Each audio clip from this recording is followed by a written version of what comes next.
Assembleia Geral, muito boa tarde. Hoje vamos analisar o combate à fraude e à evasão fiscal que já rendeu aos cofres do Estado 3,3 mil milhões de euros em 2014. O valor consta do relatório do Fisco e dá uma indicação positiva para os cálculos da devolução da sobretaxa de IRS que começa no ano que vem. O Fisco tem razões para sorrir.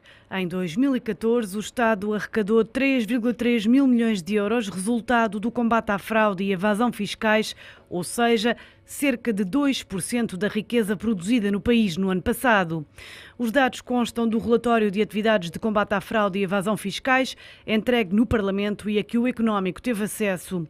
Só o combate à economia paralela rendeu 760 milhões de euros e se este ano o Estado conseguir o mesmo encaixe, são os contribuintes que vão ter razões para sorrir. É que se em 2015 o Estado voltar a arrecadar os mesmos 760 milhões, o valor vai dar para devolver na íntegra a sobretaxa extraordinária de IRS que recai sobre as famílias. Mas a economia paralela é apenas uma parte da equação. A cobrança coerciva, as coimas, as regularizações de imposto e as correções de ações inspectivas explicam o resto. No caso da cobrança coerciva, bateu recordes. Até maio deste ano é já a mais elevada desde 2008. Se quiser participar no programa Assembleia Geral de hoje, basta ligar para o número de telefone fixo 21 323 6898, 21 323 6898 e responder à pergunta: a máquina fiscal do Estado está mais eficaz? Pode também deixar o seu comentário no site do Económico em www.economico.pt, através do e-mail assembleia.geral@economico.pt ou na página de Facebook do Diário Económico. E é nosso convidado neste Assembleia Geral Francisco Madelini, economista. Francisco, boa tarde. Obrigada por estar aqui connosco neste Assembleia Geral. O Estado arrecadou mais de 3 mil milhões de euros o ano passado só de combate à fraude e evasão fiscal. Um número que ultrapassa em 4 vezes a receita de sobretaxa de IRS prevista pelo Governo. Este número surpreende-o? Não, quer dizer, é preciso ver melhor o relatório, onde é que se foi buscar os 3 mil milhões, não é? Se é efetivamente, digamos, combate à fraude todo ou não, mas há uma coisa que parece que resulta da observação de quem vai vendo as coisas, que o Fisco, até por necessidade relativamente às necessidades de financiamento do Orçamento de Estado português no quadro dos memorandos que têm existido, ou do memorando que tem existido, que o Estado vai alargando, através da máquina fiscal, campos de tributação e vai sendo aquilo que poderíamos chamar mais eficaz no lado da receita, né? Mesmo mecanismos que têm a ver com a questão das faturas e da declaração das faturas, mas em domínios de economia paralela que, digamos, começou a entrar e que não ia, o que às vezes até pode ter um efeito, digamos, não positivo na recuperação económica. Eu vou dar exemplos em domínios em que o Estado não entrava, na pequena agricultura, por exemplo, portanto, a conjugação de vários fatores e de várias instituições públicas que intervêm, nomeadamente tem que haver declaração ou onde se põe, por exemplo, o azeite que durante séculos nunca era tributado, ou então no cruzamento com as inspeções que são feitas nas estradas relativamente a guias, etc., até com o cruzamento que hoje a tecnologia permite fazer entre cartões de crédito, cartões de débito, etc. Portanto, neste sentido, digamos, a evolução tecnológica, entrar em domínios onde não tinha entrado até aqui, relativamente a necessidade que existe de encontrar receita, tem feito com que a máquina fiscal tenha vindo a contabilizar mais receita.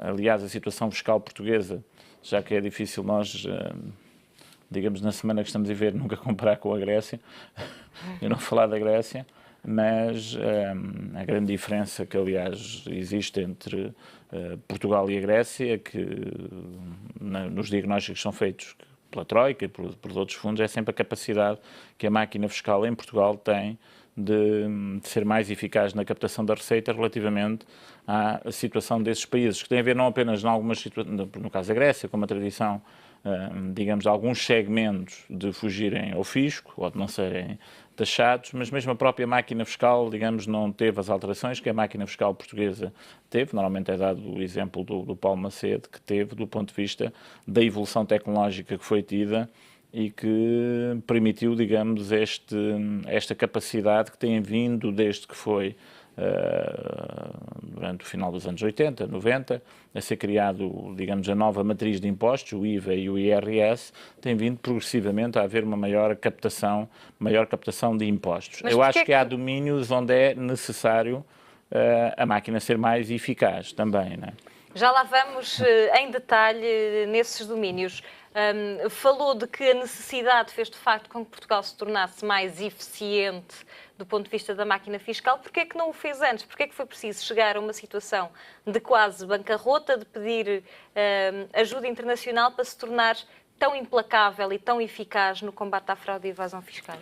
Não, há domínios que eu estou a dizer que o sinal de maior receita fiscal, quer dizer, devia ser bem refletido do ponto de vista económico. Não sei se este foi o melhor momento. Vou dar um domínio onde se tem evoluído, estou a dizer, nas pequenas produções agrícolas, algumas delas de segunda atividade ou de subsistência, praticamente tem vindo a ser, digamos, um calvário burocrático na forma como o fisco tem vindo a atuar, não é? E isso tem um efeito negativo na crise económica que nós estamos a viver, porque há certos domínios daquilo que poderíamos chamar de economia paralela, que fazer esse ataque em alturas em que eles poderiam ser um escape para a crise económica e social que estamos a viver, isto tem levado a... tem um custo elevado, a eficiência da máquina fiscal. Não, quer dizer, tem um custo nesse sentido. Agora vou dar outro domínio que para mim tem vindo a ser completamente, como é que eu chamaria? Caricato, para não dizer que dramático, não é? Eu vou dar Portugal, por exemplo, nos meses de verão, tem um conjunto de festas populares, para dar este exemplo. Não é? Pode-me perguntar, então porquê é que não se foi às lotarias do cabrito e do carro e do porco e da abóbora e nunca se tributou ao longo destes anos todos e não se considera que aquilo é um sorteio normal, lança-se 40% sobre a receita de milhares e milhares de portugueses que trabalham naquilo que são festas populares há uma série de anos. Não é?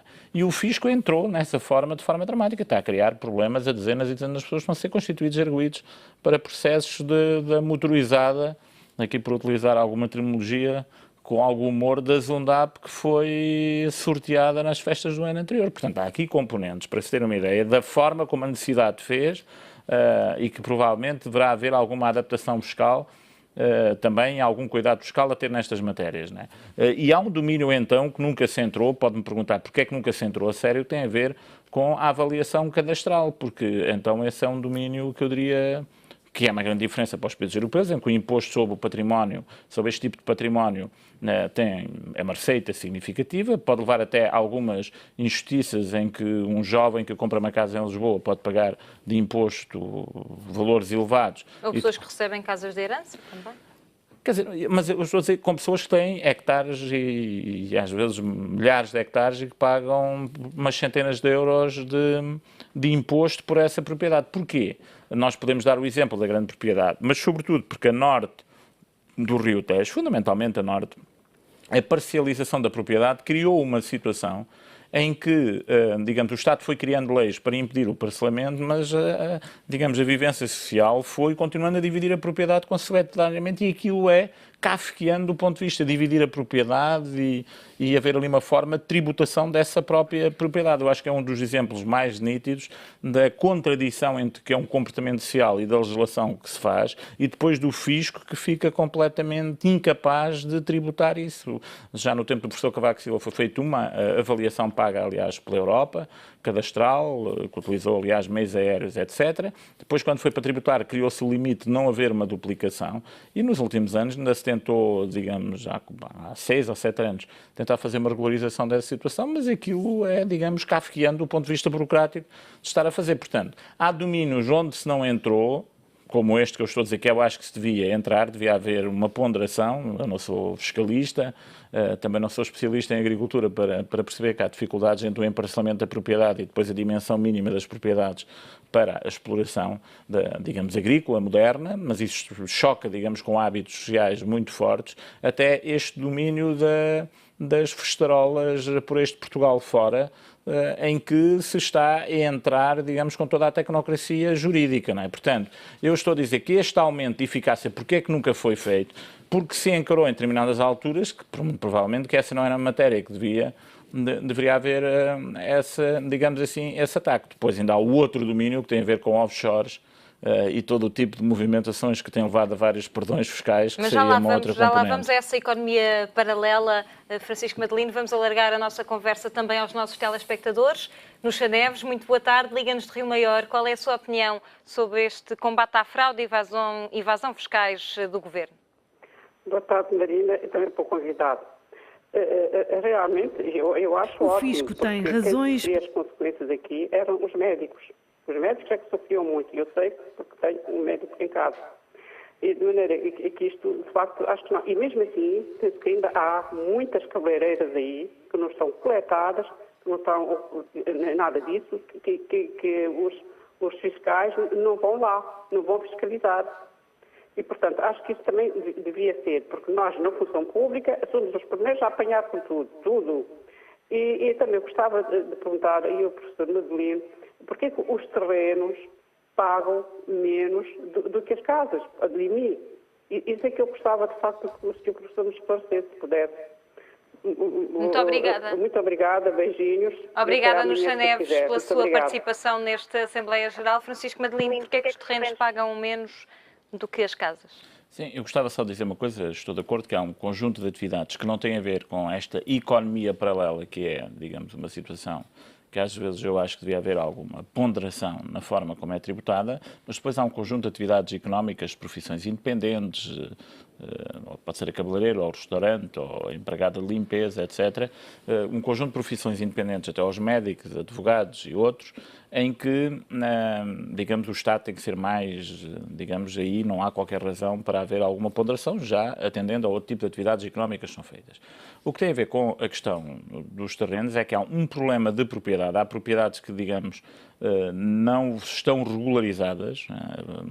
Uma parte significativa das propriedades, do ponto de vista da propriedade dessas propriedades, porque existem leis que limitem, tipo 4 hectares para uma propriedade ser mais pequena, isto é, para haver a divisão se é de sequeiro, 2 hectares se é de regadio, quer dizer, e os terrenos urbanos são distintos, e, portanto, isso leva em que as pessoas querem continuar a fazer as divisões como sociologicamente foram fazendo, e as leis disseram, não, isso não pode ser feito, tem que ficar a nome de vários, e isso tem dificultado as atualizações, até porque as atualizações normalmente são feitas quanto a heranças, quanto a divisões dos terrenos. E há aqui uma situação que tem havido, digamos, essa não tributação praticamente dessas propriedades, muitas delas isentas, e sempre que houve uma atualização, o poder político recuou. Estava a dar o exemplo na altura do próprio Primeiro-Ministro, quando foi feita a grande reforma fiscal da criação do IRS e do IRC, era Primeiro-Ministro, o atual Presidente da República, e que depois foi criado digamos, aquilo que se pagaria não duplicaria o valor anterior, e muitas propriedades tinham as avaliações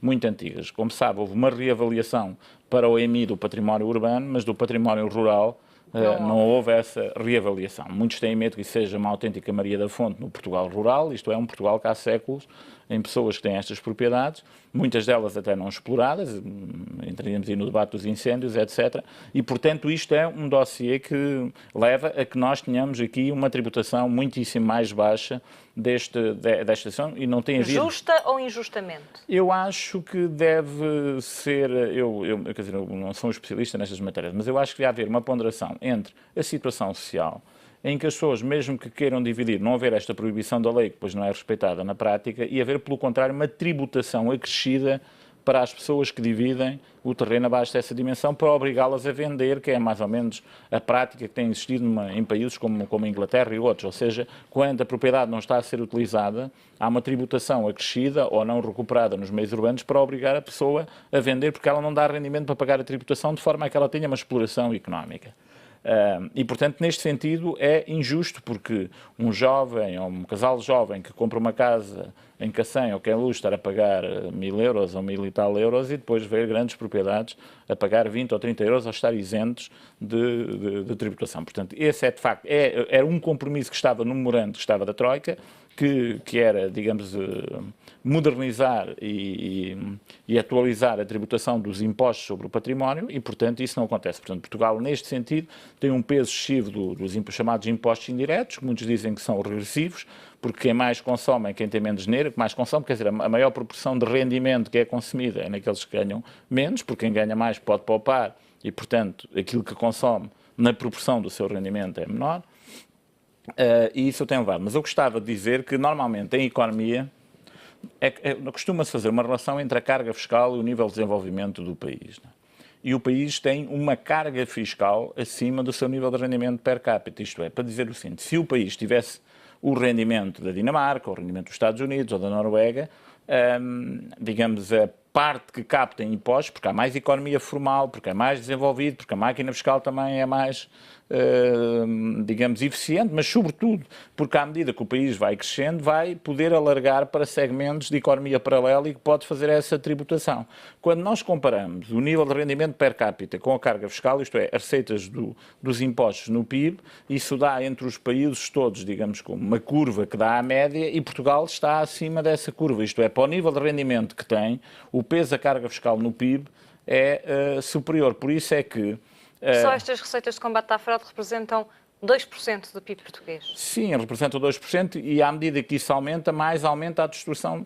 Porque o que é que acontece neste momento? Houve uma grande redução do consumo das pessoas, os impostos aumentaram, etc. E também está a se entrar em segmentos, porque uma coisa é entrar nestes segmentos, conforme eu disse, na agricultura de segunda atividade ou de subsistência, ou mesmo em atividades de quem pode ser, digamos, que ficou desempregado e depois cria uma cabeleireira ou um outro tipo de atividade qualquer. Isto está a imaginar o Estado, neste momento, ir lá para captar impostos, aumentar as exigências legais para autorizar uma cabeleireira ou um solário, etc. Está a criar dificuldades, um conjunto de atividades que criam algum emprego e riqueza numa situação em que está em grande recessão económica. Outra coisa é diferente, o país tiver crescimento de 3, 4%, começa-se a aproximar da Noruega, da Dinamarca, e nós começamos a ir a esses setores porque há emprego nos setores formais. Portanto, há, neste momento, aquilo que toda a gente quase está de acordo, uma relativa asfixia fiscal das capacidades de crescimento económico da economia portuguesa. Agora, isso não é culpa da administração fiscal. Se voltarmos à pergunta, então a administração fiscal em Portugal é eficaz a recolher receita, tem aumentado a sua eficácia, tem criado mecanismos para aumentar a sua eficácia na captação da receita. Nesse sentido, nós temos uma administração fiscal muito moderna e com uma grande capacidade de captação.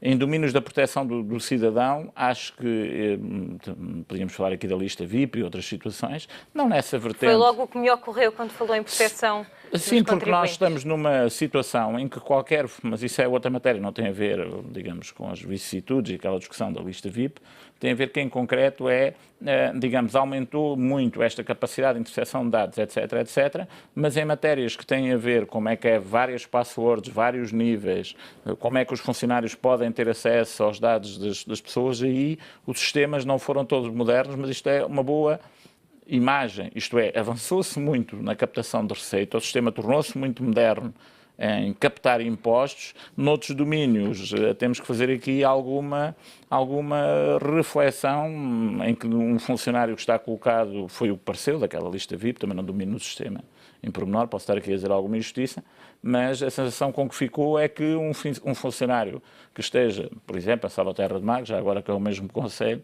pode consultar a situação fiscal de um contribuinte que pode ter a sede em Freixo de Espada à Cinta. E, portanto, não haver este tipo de filtros que têm a ver. Eu percebo que, do ponto de vista da resposta ao balcão, isso possa acontecer, mas eu já tive funções públicas e quem tinha acesso às contas e às ofertas de emprego ou aos apoios que se foram dados a um desempregado, tinha naquele centro de emprego alguns funcionários devidamente identificados e não tinha no país todo. E, portanto, quando foi criado o sistema, lembro dessa questão se pôr, E precisamente tinha a ver com problemas destes da proteção individual. Foi com grande surpresa minha quando ouvi falar da chamada lista VIP. Não vou agora discutir essa matéria, que se foi feita ou se não foi perceber que os funcionários têm acesso com uma grande facilidade transversalmente a qualquer número de contribuintes. Eu levanto-me a questão de perguntar-me se o funcionário está em frente do balcão e lhe é perguntado qual é a situação fiscal de qualquer contribuinte, por virtude é de Lisboa, mas naquele momento encontra-se do Porto, pode-se perguntar, então ele não tem acesso aos dados todos.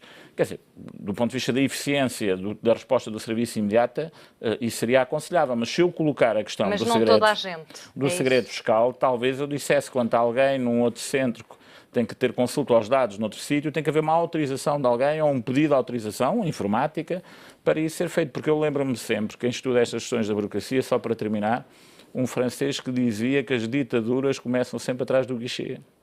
Não é? E, portanto, é preciso algum cuidado, às vezes, nesta matéria. Francisco Madelino, vamos ouvir a opinião de Manuel Guerreiro, que nos liga de Castro Verde. Muito boa tarde. Qual é a sua opinião sobre o nosso tema de hoje? Boa tarde para si, para o seu convidado e para todos os telespectadores. Eu estou de acordo que a máquina fiscal se tornou mais eficaz. Tornou-se mais eficaz contra os pequenos contribuintes.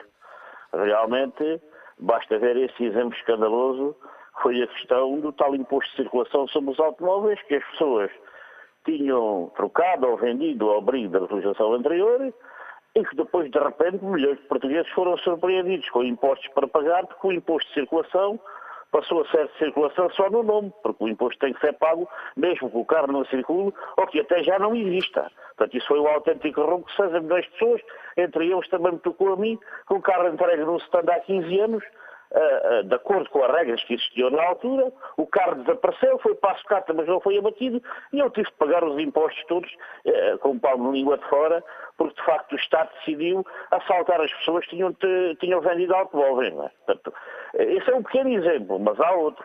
Em relação aos grandes, é evidente que a grande fuga ao fisco não é o homem da abóbora. A grande fuga ao fisco é organizado e planificado, e agora até lhe chamam de planeamento fiscal. É aí é que está o problema. É que o capital não paga impostos. Né? Portanto, os impostos incidem apenas sobre os rendimentos do trabalho e algum património. O património dos pequenos.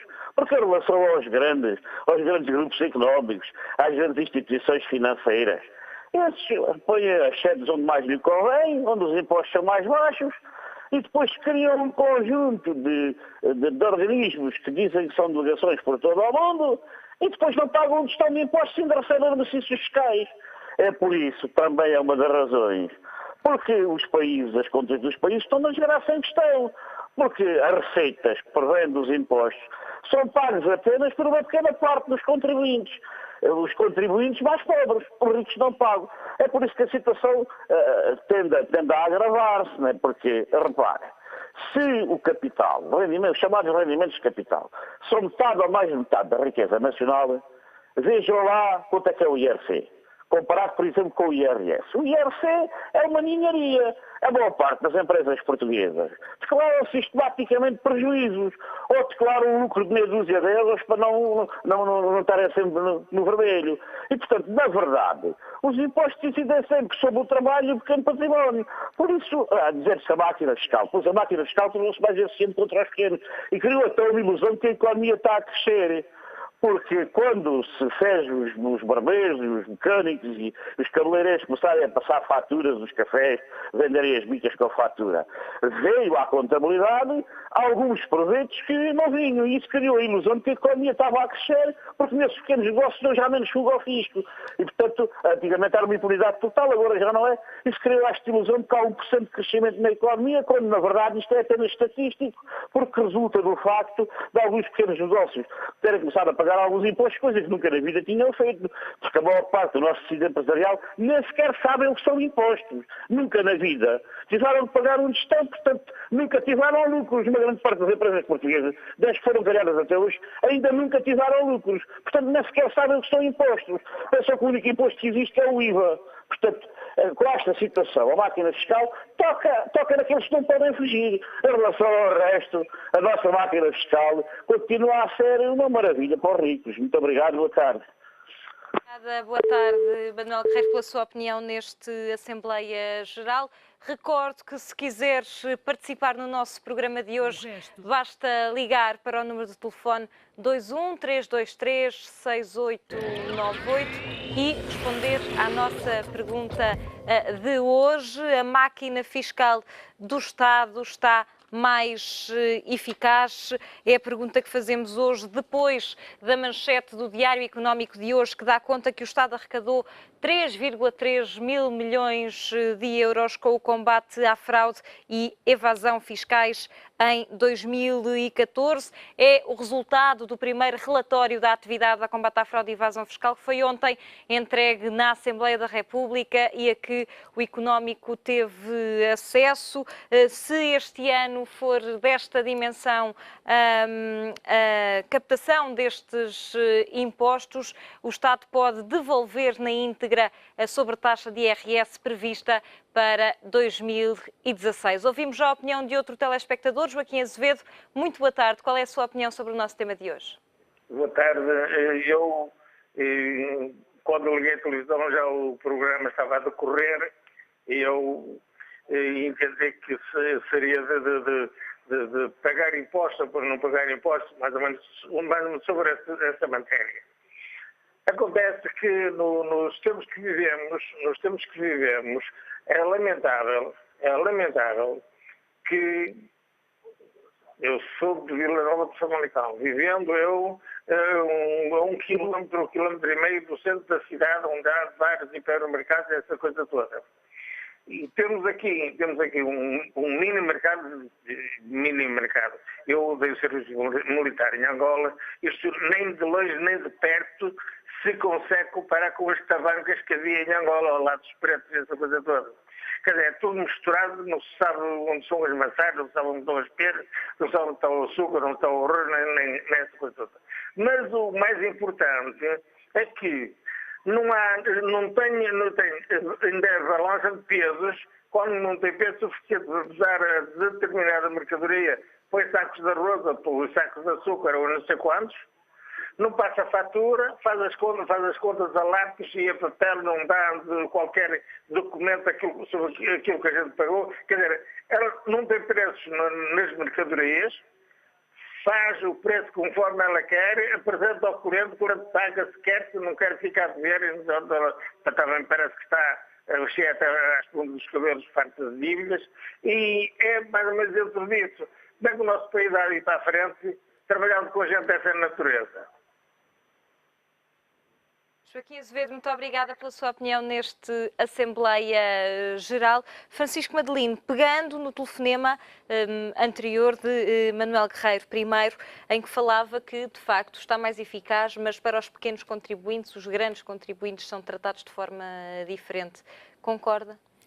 Quer dizer, há um problema, digamos, relativamente às afirmações que foram feitas, acho que há umas que às vezes são um bocado exageradas, que têm a ver com esta última questão, relativamente às pequenas empresas nacionais que funcionam.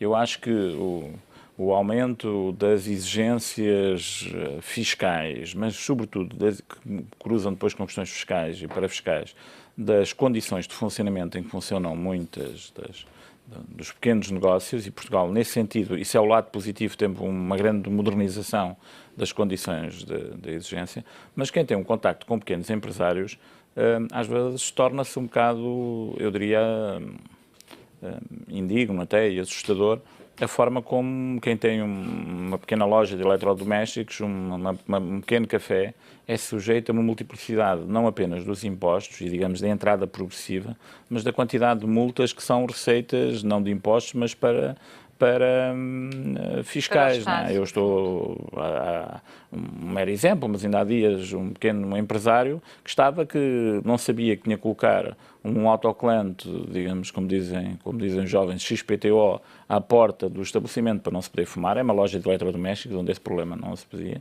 E lá passa e, portanto, é sujeito a uma coima à volta, creio eu, 3 mil euros.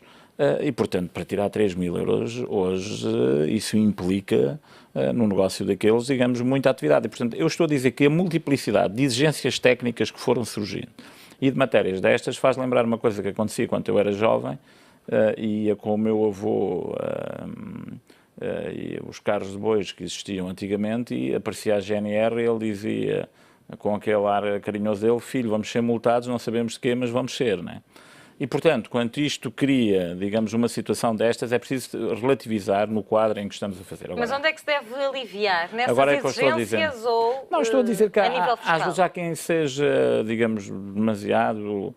acho que muitas vezes é preciso ter cuidado no tipo de exigências que vamos fazer. Há matéria que eu também tenho acompanhado, até por outras funções, mas, exemplo, nas condições que são exigidas para um funcionamento de lares de apoio a idosos, por exemplo, eu não posso criar aquilo que, de tal forma que para ser rentável, com as exigências todas que são colocadas, tem que haver um pagamento per capita que é a duplicação do rendimento per capita nacional. Quer dizer, alguma coisa, já não falo do valor médio das pensões em Portugal, não é? Quer dizer, alguma coisa nós temos que ponderar quando fazemos, porque muitas vezes é a soma de uma multiplicidade de exigências, desde de acessos a condições de bombeiros, a condições médicas, de apoio psicológico, etc, etc, e isso tudo vai somando nesses valores. Portanto, todos nós temos a noção que não é fácil, e a prova que não é fácil é que nós não temos um nível de empreendedorismo em Portugal que todos nós gostaríamos que tivesse, porque alguma coisa não é fácil para que estes negócios sejam rentáveis. Eu não estou aqui a justificar a fuga ao fisco, mas digo que é preciso alguma ponderação para não criarmos a ideia, muitas vezes,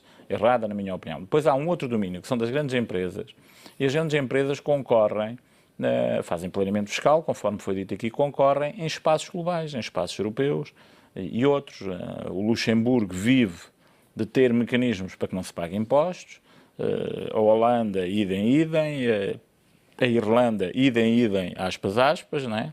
Já não passando pelo Chipre, que teve os problemas, mas quem tem acompanhado as matérias, que tem acompanhado o novo Presidente da União Europeia e algumas decisões que foram tomadas do Luxemburgo, onde o PIB multiplica... Com o caso LuxLeaks.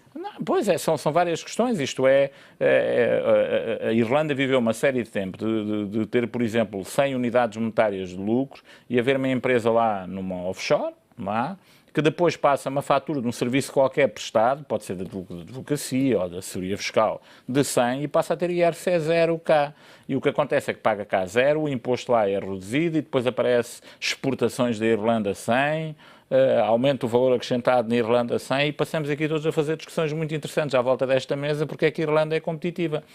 Quer dizer, os alemães puseram como exigência, nos acordos que foram feitos há 1 ano e meio, 2 atrás, da criação da União Bancária, etc., de várias medidas para reagir à crise, porque a Europa reagiu de alguma forma tardia à crise, mas os alemães puseram que algumas daquelas medidas eram criadas, mas que matérias de transparência fiscal, de transparência de deslocação de dinheiros para a Suíça, mas sobretudo para a Irlanda e os impostos de IRC que eram colocados na Irlanda que não se adaptaram aos valores europeus. Isto para dizer o quê? A conjugação de competitividade fiscal entre países. Muitas vezes de offshore, que são autênticas black boxes de movimentos que, como eu estava a caracterizar aqui, né? Em que muitas das empresas, das pessoas mais ricas que têm casas, por exemplo, em Portugal, em locais aí conhecidos, são todos propriedades de offshore e, portanto, digamos, de empresas que teoricamente compram e transacionam casas, logo não são tributados pelo IMI normal, não é? São tributados pelos lucros dessas empresas, pois são sujeitos a este planeamento fiscal que estamos a dizer. Isto, de facto, cria uma situação que leva a que, de facto, a carga fiscal é muito mais complicada para quem tem rendimentos do trabalho ou para quem tem rendimentos mais baixos e que leva a algumas das críticas que estavam a ser vistas. Essa é uma outra matéria na Europa, porque senão este tipo de competitividade leva a que qualquer dia os governos não tenham receitas fiscais porque seguirem todos o mesmo sistema. Aqui é curioso porque a Alemanha, que tem uma tradição... Vão ter, porque podem criar trabalho de alguma forma, se não for só uma deslocação da sede, se for mais atividade, pode criar emprego e esse emprego pode trazer também receitas fiscais sobre o emprego. Sim, nesses países cria, não é? Países como o Luxemburgo é um caso. O que aconteceu em Chipre, digamos, a diferença que foi notada em Chipre, aí digamos, a colocação de dinheiro era muito de oligarquias russas, etc., em Chipre, né? Mas a situação no Luxemburgo, eu não quero estar a exagerar, mas o PIB desse país deve ser para aí 6, 7 vezes superior ao PIB real da produção, pois põem-se este tipo de receitas todas que são colocadas, o que leva àquelas listagens, não é? Em que são, digamos, ad hoc dadas isenções fiscais ou diminuições fiscais, mas muitas empresas portuguesas foram para a Holanda, o sistema é esse. Isso é uma outra discussão, é se a Europa deve ter algumas regras mínimas relativamente relativamente a isto, porque esta concorrência leva a que os Estados, e nomeadamente aqueles que estão a fazer ajustamentos, tenham mais dificuldades. E nesse sentido, o ouvinte que estava a dizer que aumenta a eficácia sobre uns, mas sobre outros tem vindo uma maior dificuldade e, portanto, processos últimos que existiram de legalização de situações destas, como inerentes depois a processos judiciais que andam aí, Monte Brancos, ou como é que se chamam essas operações judiciais, gostam de pôr uns nomes simpáticos a elas, mas são centenas de milhares de milhões de euros dessas transações, não é? Francisco, vamos ouvir a opinião de Ana Gouveia, que nos liga de Lisboa. Muito boa tarde, Ana. Qual é a sua opinião sobre o nosso tema de hoje e sobre esta eficácia fiscal do Estado? Boa tarde. Eu também penso que a máquina fiscal do Estado está mais eficaz, mas penso que há uns certos setores, e eu não sei, que eu não vi o programa desde o princípio, que só há bocado é que cheguei a casa. Há um setor em que ainda não tem melhorado muito, que é nas prescrições. Nós vemos no jornal, de vez em quando, prescreveu o pagamento de não sei quantos impostos naquelas empresas tais e tais. E isso é uma coisa que a mim me surpreende, como é que a máquina fiscal deixa prescrever o pagamento dos impostos, e isso normalmente são pagamentos como é que se diz? Grandes, volumosos. Sim. Portanto, acho que a máquina fiscal ainda deve melhorar num setor que eu penso muito específico, que é ter cuidado com as prescrições dos impostos. Muito obrigada. Muito obrigada, Ana Gouveia, pela sua opinião neste Assembleia Geral. Francisco Madelino, esta é outra questão, porque dos 3,3 mil milhões, há aqui a economia paralela rendeu 760 milhões, o mesmo valor que está inscrito no Orçamento do Estado este ano para a receita com a sobretaxa de IRS de 3,5% e a cobrança de dívidas por via coerciva e coimas superou os 2.500 milhões de euros. Ainda assim há prescrições. Sim, há prescrições, eu diria, fundamentalmente por duas razões. É matéria que, digamos, compete à administração fiscal, mas há aqui duas situações que, na minha opinião, têm levado a essa situação de prescrições elevadas. Em primeiro lugar, se calhar faz sentido, mas depois isto choca com a capacidade de resposta, quer em funcionários, quer a logística da entidade, tem vindo a ser centralizado para aí nos últimos 10 anos tudo aquilo que são cobranças de dívidas ao Estado a partir da administração fiscal. Por exemplo, as matérias da Segurança Social e de institutos públicos, etc., passou para sempre haver uma cobrança a partir, digamos, do fisco, né? Isto é, o mecanismo de cobranças duvidosas deixa de ser um problema dessas entidades, comunicam ao fisco e a partir daí começa o fisco a tratar disso. Em matérias que eu, por exemplo, acompanhei, fundos comunitários, apoios que são dados às empresas, depois à criação do emprego, etc., sempre que havia uma dívida de uma entidade que não cumpria as condições que lá foram acordadas, o papel da entidade pública que gera isso é mandar para o fisco. Isso, no caso, por exemplo, que eu conheço, nas áreas do emprego, da formação profissional e dos fundos associados a isso, foi durante muito tempo uma competência própria e, portanto, foi, digamos, externalizada essa competência para essas entidades, ótimo, mas depois isso leva a uma segunda questão, que é depois as implicações jurídicas e quando esta questão cruza com os direitos das pessoas e com as práticas jurídicas, né? E como os processos são imensos e que, nomeadamente, aumentam à medida que aumentam as dificuldades económicas, digamos, os advogados de quem deve dinheiro vai colocando e esgotando todos os recursos jurídicos sempre à espera que haja uma falha jurídica. Isto é, um dia é um pedido de informação que tem não sei quantos dias para responder, depois é um recurso hierárquico, depois... E, portanto, a técnica é multiplicar esses processos, esperando que no meio daquela burocracia, que são milhares de processos, haja um dia que passe em que aquele apoio portanto, digamos, faz parte do mainstreaming de quem trabalha neste tipo de processos. E que ainda se agrava quando a máquina fiscal passou a ter apenas não a cobrança dos impostos normais que fazia, mas, por exemplo, matérias como estas, ou fundos comunitários ou outros, em que se vão argumentando com outros aspectos que, digamos, não são os que estão ali em cima da mesa. E muitas vezes o que acontece é que foi dito um dia pelo responsável nacional, pelo Carlos Tavares, na Comissão de Mercado de Valores Mobiliários, numa coisa que até foi ao Diário Económico, nos passou relativamente despercebido, mas que é igual aqui, é que ele diz, em muitos processos, a máquina fiscal aparece lá com 1 ou 2 advogados, conta, muitas vezes, quando os processos são complicados, com 16 ou 17, e como dizia o Carlos Tavares, num processo que tinha aí, dos 18 aos 19 advogados, outra parte lá passou, 17 tinham trabalhado com ele. Não é? E, portanto, isto cria de tal forma uma separação em que há uma entidade que está a trabalhar com 80 ou 90 mil processos de cobranças e está sempre a relacionar-se nestas condições. Portanto, quando mais processos há, quando maior é a dificuldade económica, eu acho que há aqui algum recentramento que tem que ser feito destas matérias. Tem havido aqui, nos últimos 2, 3 anos, eu continuo a dizer que costuma ser que a necessidade faz o homem, aqui eu dizia que a necessidade financeira faz a máquina, né? Que tem havido aqui uma recuperação nesta situação, porque a sensação que eu tenho é que estavam a prescrever há uns anos atrás muito mais do que o que estão a prescrever agora, precisamente por essa necessidade. Não é? Francisco Madelino, muito obrigada pela sua presença neste Assembleia Geral, que fica por aqui e que volta amanhã com outro tema da atualidade. Contamos sempre com a sua opinião. Boa tarde, até amanhã.